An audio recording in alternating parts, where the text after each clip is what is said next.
Na ƙara gano wani sirri a cikin wannan website. Turan 10 zuwa 10,000 za ka iya samu kyauta a cikin wannan hanyar, wanda ya kai kimanin dala 1,365, miliyan 2,115 kenan a kuɗin Najeriya. Amma wannan akwai ƙa'ida. Of course, ba shi na zo na maka ba a cikin wannan bidiyon, amma zan ƙara maka shi a matsayin bonus tip idan ka biyo ni a cikin wannan bidiyon. Okay, shin za ku iya tuna a cikin wace website ne wannan withdrawal? Ƙwarai kuwa, ita ce BOUSDT. A cikin wannan bidiyon zan tabbatar maka da cewa wannan website is still paying. Idan ba ku manta ba, website ne da ake yin trading na TRX sannan kuma a yi withdrawal in time. A yanzu haka tsaye ina cikin account ɗina ba ta da ɓata lokaci ba, za mu je domin fara trading. Don ka duba ina da Tron guda 30 akan balance ɗina, zan ɗan ƙara trading tare da ku domin ina muku yadda ake yi sannan in ji zuwa ga withdrawal. Ba ta da ɓata lokaci ba zan danna akan transactions. Bayan haka idan ka duba a can gefen za ka iya sauyawa daga Ethereum zuwa BTC, so ni na zaɓi in yi trading akan Ethereum.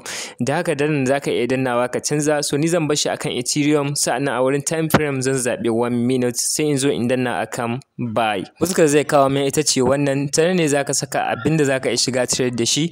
Mafi karancin abin da za ka iya shiga da shi shine 0.1, ma'ana 0.1 TRX za ka iya shiga da shi. So a koda yaushe abin da nake cewa strategy da mutum da zai iya bi shine ka bi strategy na wanda capital naka akalla ko da ka yi losing sau 5 capital naka ba zai kare ba.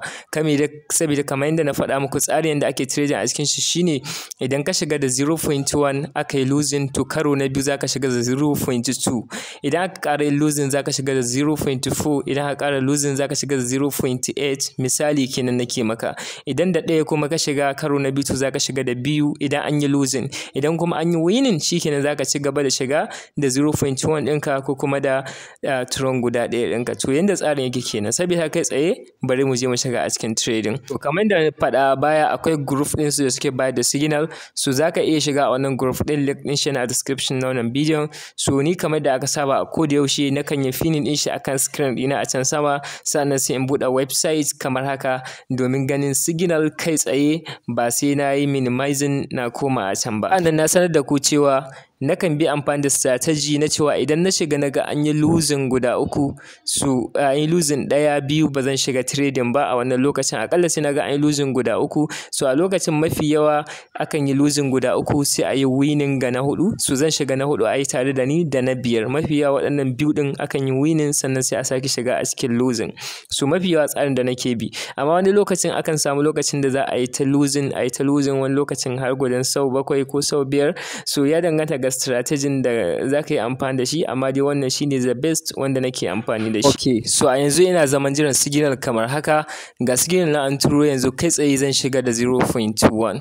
So kamar da ku sani, kai tsaye za ka yi sauri ka shiga kamin 15 ta buga akan time ɗin da yake bugawa. So saboda haka kai tsaye zan shiga ba ta da ɓata lokaci ba. Za ku ga za mu jira time ya ƙare. Yanzu an yi losing a cikin wannan trade ɗin, da haka zan shiga da 0.2. Zan jira signal sannan sai in yi confirm. So za mu jira lokaci yanzu ya ƙare sai mu ga za mu yi winning ko kuma losing za a yi. Da haka za mu ƙara jira ya kammala.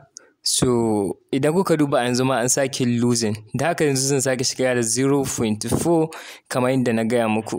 So haka za ka yi ta maimaitawa kana shiga da irin wannan ƙari ɗin. So a yanzu zan ci gaba da yin trade ɗin. A lokacin da na kai aka yi winning, so zan nuna muku a cikin bidiyon. So da haka ku biyo ni.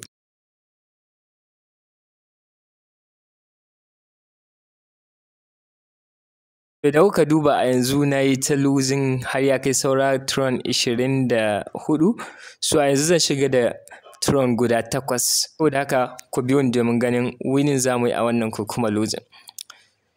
So idan kuka duba gashi daga ƙarshe dai an yi winning a wannan karon, kuma duka abin da na yi losing ya dawo. Yanzu ina da Tron guda 29.9. So kun ga amfanin multiplying ɗin kenan. Idan ba haka kai ba, duka abin da kai losing ba za ka mayar da shi ba. So yanzu zan ƙara trading idan na samu profit, zan na muku yadda ake yin withdraw kamar yadda aka saba. Haka yanzu a duk lokacin mutum da ya winning, so zai dawo ya ci gaba da yin trading a mafi ƙarancin abin da ya saba yi. A yanzu zan iya shiga da 0.1 ko 0.9 ko 1 Tron, so zan iya sake shiga da su kamar haka.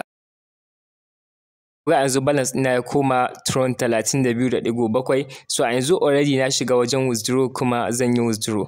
Da haka already na yi copy na wallet address ɗina daga Bybit na TRX na saka a nan. Zan zaɓi ainihin amount ɗin zan withdraw shine gaba ɗaya 32.7 TRX.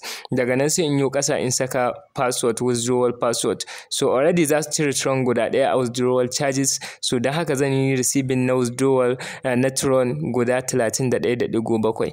Da haka bayan na yi submit na withdrawal, idan muka duba a inda ya shafi history za ku ga cewa gashi nan akan await. So idan muka dan jira shi muka bashi lokaci muka yi refreshing za ku ga yayi success kamar haka. So idan muka koma a cikin Bybit kuma za ku ga cewa ga transaction din mu nan na 31.7 TRX ya shigo successfully wanda kai kimanin $4. Yanda za ka samu Tron 10 zuwa Tron 10,000 kyauta a cikin wannan website shine kai ƙasa ka danna akan new button, sannan ka koma a can sama ka danna akan news. Za ka ga latest salary system, ka danna shi zai buɗe maka page kamar haka. Za ka ga cewa idan ka gayyaci mutum 30 ko kana da mutum 30 a ƙarƙashin team naka wanda trading volume ɗinsu ya kai na TRX 3,000 ko kuma USDT 3,000, so za su riƙa baka salary na ainihin Tron 10 zuwa Tron 10,000 ko $10 zuwa $10,000 a kowace rana. Idan ka cimma wannan requirement, kawai abin da za ka yi shine sai ka yi contacting na customer service nasu, sai ka bashi bayani, shi kuma kai tsaye zai yi maka offline na wannan. So kai tsayen da ake amfani da shi kenan. See you next.